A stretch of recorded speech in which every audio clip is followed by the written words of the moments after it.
driven economic policy, and of course improve transparency across sectors. On the other side, he also said that while there are indications of improved investors' confidence, many domestic businesses, especially the SMEs, are facing serious challenges, with many of them contending with operational issues as well due to cost of operational cost, as the case may be. He also talk about the depreciation in the value of naira as well.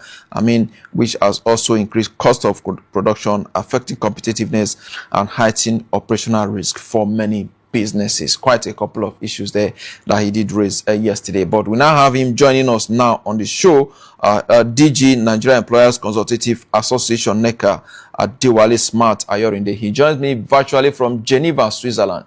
Good morning. Good morning, Mr. Ayorinde.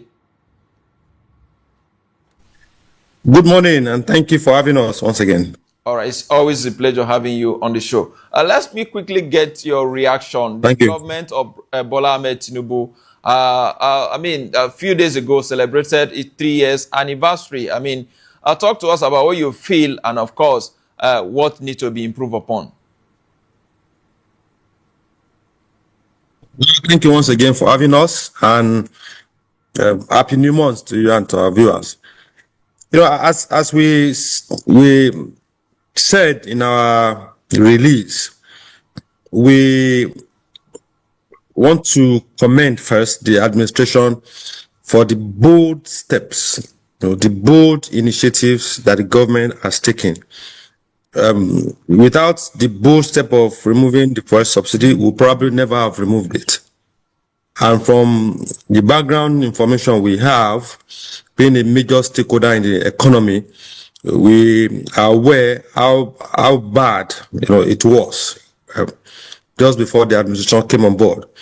So removal of fuel subsidy was a necessary action that we needed a very bold administration to take, and government took that, which is kudos to the president for taking that step. The tax reform process, led by the Honorable Minister of Finance, Coordinator Minister of the Economy, was another very bold step that we had canvassed for, because at a point, businesses were paying over 90 different taxes, levies, and fees, both legal and illegal, across the 3 tiers of government. And the tax reform was a bold step to amend that. I'll come back to the issues we currently have. The liberalization of the forex, the foreign exchange was also a very big one, but at the point it was becoming a very erratic. The rate was becoming erratic, and businesses couldn't plan. But now, yes, 1,003 plus for dollar is still high, but at least there's some level of stability, and you can project, and it has helped businesses to plan. And then the issue of the Dangote refinery and the support given by the government has also played its own part in stabilizing the energy costs across board. But that notwithstanding, there are still challenges, and the president also alluded to the fact that there is some level of stability at the macroeconomic level.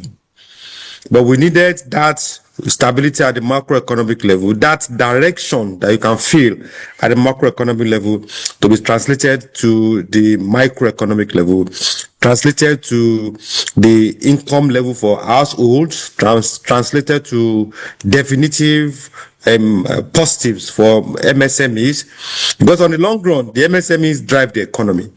And the household, disposable income of the household also helps to fuel business development, job creation, and every other thing antecedent to it.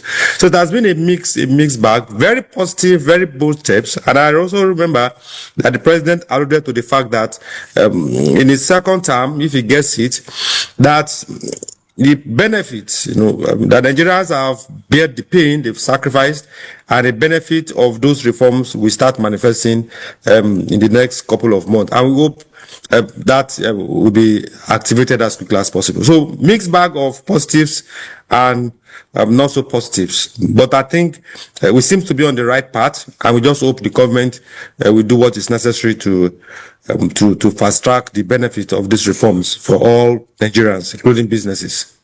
Indeed, very, very key. The government need to do quite a whole lot to fast track the benefit of reform. Many analysts have seen that the challenges before the government is no longer merely to stabilize the economy. They are saying that it's imperative of converting reform gains into jobs, into higher income, lower poverty, and a better quality of life for Nigeria. Do you agree? Absolutely, absolutely.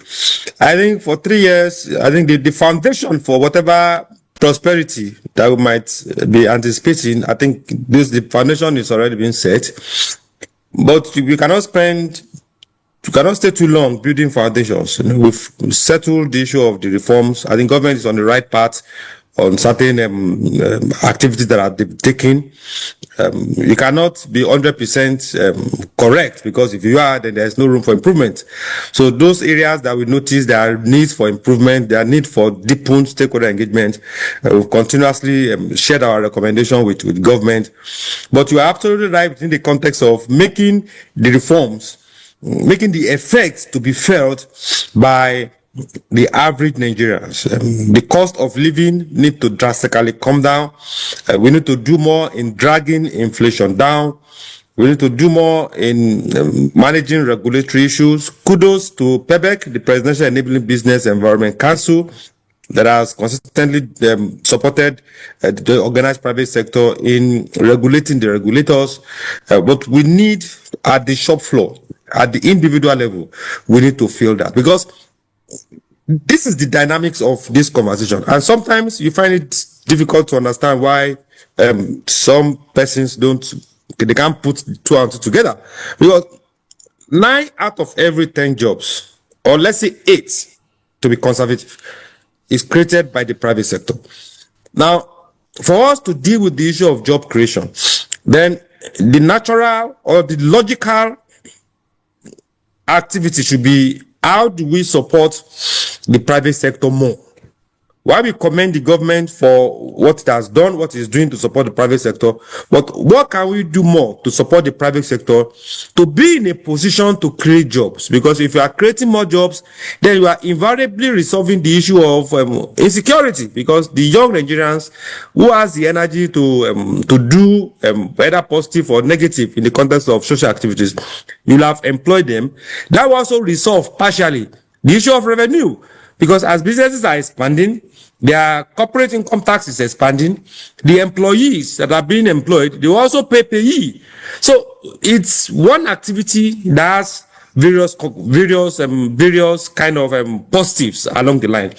And we have also mentioned, in the context of the reforms, and I have to say this, the tax reforms, it was basically one of the biggest reforms that we've seen, and it's on record that the organized private sector supported the tax reforms. Absolutely, we were part of it. We supported it. We canvassed for it, but we're a bit worried that the Tax Reform Act was signed in January 2026, but the Nigerian Revenue Service, decided to apply some part of it retroactively starting from 2025. We had commenced engagement with the National Nigerian Revenue Service. We had escalated to relevant agencies of government, including the Office of the Finance Minister, that the NRS cannot retroactively apply the Tax Act. The Tax Act was to be implemented from January 2026. All transactions that were carried out in 2025, profits of 2025, the tax law of 2026 should not apply to it. They felt differently, and engagement is also going on to make sure we resolve this issue. But the organized business, we are primed to continuously defend the interests of businesses through all legal and legitimate means. We believe strongly that the ongoing intervention by PEBEC and then by the Office of the Finance Minister, we also do well to call the NRS to order. And those are part of the issues we have. When regulators, either directly or indirectly, are not absolutely aligning with the overall economic objective of this administration. It's worrisome. We want to achieve the 7 point renewal agenda, but certain activities and actions of some of these agencies tends to be contradicting the effort of the overall effort of the administration, and those are the contradictions that we feel can create can create some level of bottleneck towards the achievement of the full potential of organized businesses in this environment. Indeed, quite a whole lot there that needs to be done for us to achieve a better economy. But there was something you also said in your statement yesterday. You are advocating for local production through patronage of made in Nigeria goods, infrastructure development, improved security in key business and investment corridors. Looking at that very important paragraph there, do you think government has done enough so far to get us to that, at least if not to the cross line, close to the cross line? You are wearing a Nigerian-made fabrics, and your cap also is representing the made in Nigeria content. And I'm also on Nigeria, and even while I'm in Geneva, Switzerland, for the International Labour Organization conference, I'm also on the Nigerian fabrics. We absolutely believe that for us to grow this economy as quickly as possible, government must re-emphasize and reinforce this Buy Nigerian project.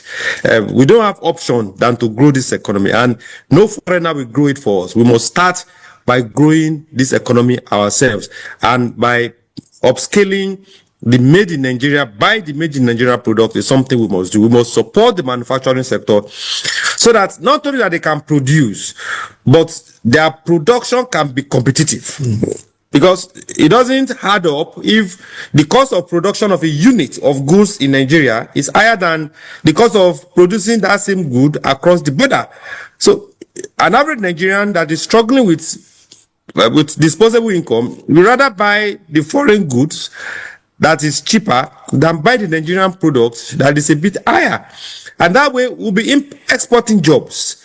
We'll be creating problems for putting pressure on Forex again. So we believe strongly that all must be done within the context of ourselves and what they can control to promote and continuously promote the buying of made Nigerian products. Patronizing Nigerian manufacturers is not an option that we have. I think it's something that we must do, and rightly so. You mentioned the issue of insecurity, which is also a big issue that we must deal with. While we acknowledge the role of the Nigerian military, the Nigerian forces, the Nigerian police on trying to tackle this monstrous and quite troubling insecurity issues, I think all Nigerians will also join hands with government to make sure that within the context of our own ecosystem and where we can control, we continue to share relevant intelligence with the security operatives so that they can continuously protect the territorial integrity of this country. It's very important that we get it right in the context of security. And I said why we commend the armed forces and the Nigerian police for the human's job that they are doing. I think all of us just have to join hands together with the armed forces, with Nigerian police, to make sure that we contribute our quota in resolving these insecurity issues. It's a worrisome issue for not only for businesses, even foreign investors. We are here in Geneva, Switzerland, and over 187 countries. Employers' bodies from 187 countries are here. We're having side conversation about investment opportunities in Nigeria. And one of the questions they ask is, okay, what are the insecurity issues? And we hear about this, we hear about that. So as much as we are giving them confidence that the government is working, a lot is being done. I think government too will probably have to step up its activities to increase the confidence of foreign investors coming to Nigeria. Indeed. As we begin to wrap up the conversation now, you have expressed optimism that sustained reforms and targeted interventions will somehow yield employment and, of course, long-term economic development. Where is that optimism coming from, given the current challenges facing not just the businesses, but Nigerians themselves? the high cost of living, a lot of people are saying the cost of living is almost killing the living. You know, the optimism is not a blind one. We, from experience and engaging with certain key personalities in this administration, we know that they understand the issues. We know, without mentioning names or offices, we know they understand the issues. We know they are making deliberate efforts to address those issues. We know the level of engagement is higher than we've ever seen in the context of government and the private sector engagement. So that gives you some element of trust. And when you see that some of your issues are progressively being handled, you tend to have this confidence that, look, if they can listen and if they can demonstrate understanding of those issues, and they are making steps, deliberate steps, visible steps to resolve some of those issues, you have definitely your confidence level will be high to say, look, quite a lot is being done. But on the flip side, while efforts to address cost of living is very important, actually very important, we must also not destroy institutions in the course of doing it. A few days ago, the chairman of the Governors Forum, I think they visited the president and they mentioned appealing to the president to increase the national minimum wage to 100,000. Setting of national minimum wage is not done by political statements. There are instruments, the International Labour Organization Convention on setting the national minimum wage. So the governor, while it is desirable to say let's increase the minimum wage, but we must follow those institutions, those structures, the tripartite structure that has been set up to set another minimum wage. Is it necessary for us to review the minimum wage next year? Absolutely, but we must follow that structure. The process must be empirical. The 100,000 being proposed, what is it supposed to achieve? And our view is this: while we plan to review the minimum wage next year, it's also important that we continuously do what we can to reduce the cost of living as it is currently. If the minimum wage is 300,000, is 1 million tomorrow. If the cost of goods and services is still skyrocketing, that value of 1 million naira will not solve anything. So our view is this: we follow institutional processes of reviewing whatever we want to review, and then all stakeholders come together to agree on the best possible option on how to resolve those critical issues. But is it necessary for us to address the cost of living? Absolutely, we have to currently. Is it necessary for us to start the conversation on national minimum wage early enough? Absolutely, we believe it's necessary for us to start early enough so that next year, 2027, we don't run to any quagmire on issues concerning the national minimum wage.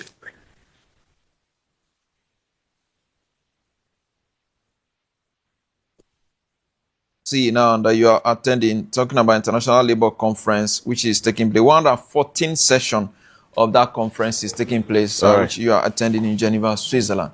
Talk to us about some of the key details and, of course, some area of focus. We understand that there will be discussion about gender equality at work. There will also be focus on decent work in the platform economy, and, of course, there will also be social dialogue and tripartism. I think the world is moving. The workplace is evolving rapidly, and it's very important that we evolve with it so that we are not left behind. One of the biggest conversations that we're going to have is the decent work in the platform economy, because the platform economy is novel. It's just evolving in Africa, while India and Europe have gone far ahead. But it's a context that is evolving with massive opportunity to create jobs and create businesses for individuals. So the need to create structures to guide the growth of decent work is one of the key conversations that will be happening in this place, because it has the consequences of making countries to actually review their labor laws, as it were. So it's one of the key conversations. As you mentioned, social dialogue will also be a key conversation. Deepening social dialogue across the whole strata of the economy is one of the conversations. And as you mentioned it, the issues of of gender equality will also be coming up. Another key issue will be the cases. There will be 23 cases, 23 country cases that will be discussed at the ILO this year. Those countries, they have been found to default or to contravene one ILO convention or the other. Whether Nigeria's case will be there or not, we'll have that clarity later this afternoon. But it's going to be very intense conversation, 2 weeks conversation at the ILO conference this year. All right. Thank you so much, Mr. Wale Smart Oyorinde, DG, Nigeria Employers Consultative Association, NECA. We thank you for your contribution on the show today and wish you the best and success at the conference in Geneva, Switzerland. Thank you so much. Thank you for having us. All right. This program is brought to you in partnership with the Central Bank of Nigeria.